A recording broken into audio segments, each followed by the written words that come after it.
नमस्कार साथियों, मैं राकेश सारस्वत टेक गोटेस चैनल पर आप सभी का बहुत बहुत स्वागत करता हूं।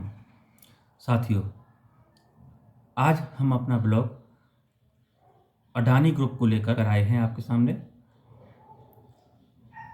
अडानी ग्रुप तीसरे सबसे अमीर व्यक्तियों में पहुंच चुके थे। अमेरिका की रिसर्च कंपनी हिंडनबर्ग की रिपोर्ट 24 जनवरी को पब्लिश होने के बाद से अब तक वह 21वें स्थान पर पहुंच चुके हैं। बहुत मोटा घाटा कंपनी को हुआ है अभी तक। अपना आज का ये ब्लॉग इसी विषय पर है हमारा।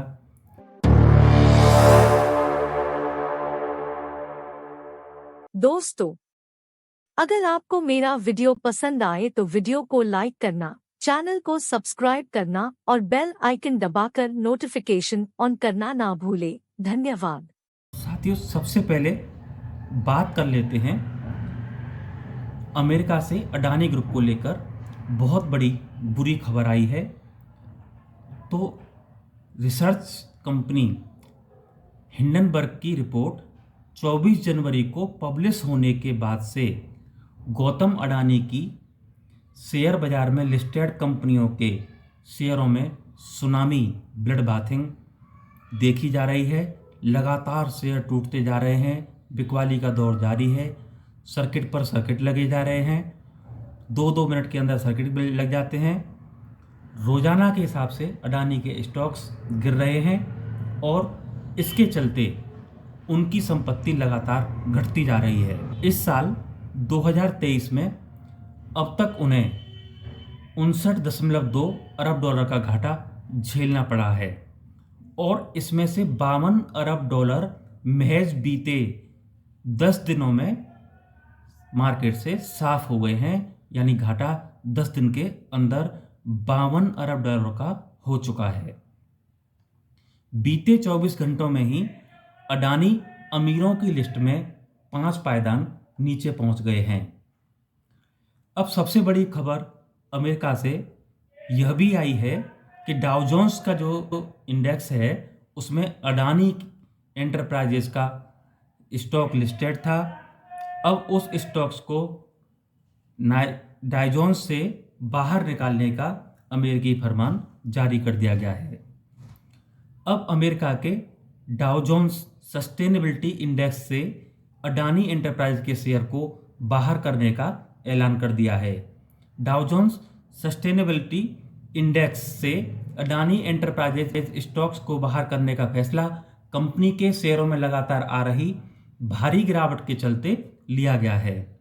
हिंडनबर्ग की रिपोर्ट में अडानी ग्रुप को लेकर स्टॉक्स के साथ हेराफेरी, अकाउंटिंग फ्रॉड समेत कई तरह के दावे किए गए हैं।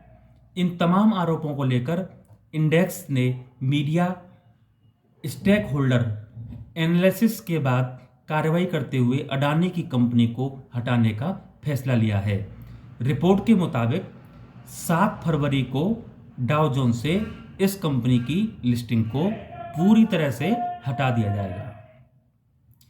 आज यानी शुक्रवार दिन 3 फरवरी को भी अडानी के विभिन्न स्टॉक्स पर लोअर सर्किट देखने को मिला है। डाउ जोन्स इंडेक्स के अडानी एंटरप्राइजेज से बाहर निकालने के फैसले की खबर का सीधा असर कंपनी के शेयरों पर दिखाई दिया है। शेयर बाजार में दिन का कारोबार शुरुआत होते ही इनमें जोरदार गिरावट आई और ये 35% तक टूट गए। हमारे ब्लॉग्स बनाने के समय तक स्टॉक्स 35% या 547.80 टूटकर 1017.45 रुपये के स्तर पर कारोबार कर रहा था। इसके अलावा अडानी पावर में शुक्रवार को भी लोअर सर्किट लगा है और यह 5% फिसलकर 191.95 रुपये पर ट्रेड कर रहा है। अडानी टोटल गैस में भी लोअर सर्किट आज फिर लगा है और 1622.35 रुपये पर यह ट्रेड कर रहा है। इसके अलावा हमारे ब्लॉग्स बनाए जाने तक यानी सुबह 11 बजे तक अडानी बिल्मर लिमिटेड में भी लोअर सर्किट है, ये 5% गिरकर 399.95 रुपये पर थे। साथ ही और भी स्टॉक्स इनके सभी लगभग 5%, 8%, अडानी पोर्ट्स 8% गिरा हुआ है, अंबुजा सीमेंट 5% के आसपास गिरा हुआ है, एसीसी 5% के आसपास गिरा हुआ है, और अडानी ट्रांसमिशन लिमिटेड है 10% का लोअर सर्किट लगा हुआ है। ठीक है, एनएसई ने भी अब अडानी ग्रुप को एक बहुत बड़ा झटका दिया है। अमेरिका से पहले अपनी संपत्ति में गिरावट के सबसे बुरे दौर का सामना कर रहे गौतम अडानी को नेशनल स्टॉक एक्सचेंज की ओर से भी बड़ा झटका लगा है। गुरुवार को यानी पिछले दिन स्टॉक मार्केट के एनएसई ने अडानी ग्रुप की 3 कंपनियां अडानी एंटरप्राइजेस, अडानी पोर्ट्स और अंबुजा सीमेंट्स को एडिशनल सर्विलांस मैसेजर्स यानी एएसएम के तहत रखने का बड़ा फैसला लिया है। ये सेबी का कंपनियों की निगरानी करने का एक तरीका है जो निवेशकों की रक्षा के लिए उठाया जाता है। अब अडानी की कंपनियों के शेयरों में भारी गिरावट के चलते 3 कंपनियों को निगरानी में लिया गया है। तो एनएसई यानी नेशनल स्टॉक एक्सचेंज ने भी अब अपने कदम सख्ती के अडानी ग्रुप के लिए दिखाना प्रारंभ कर दिया है।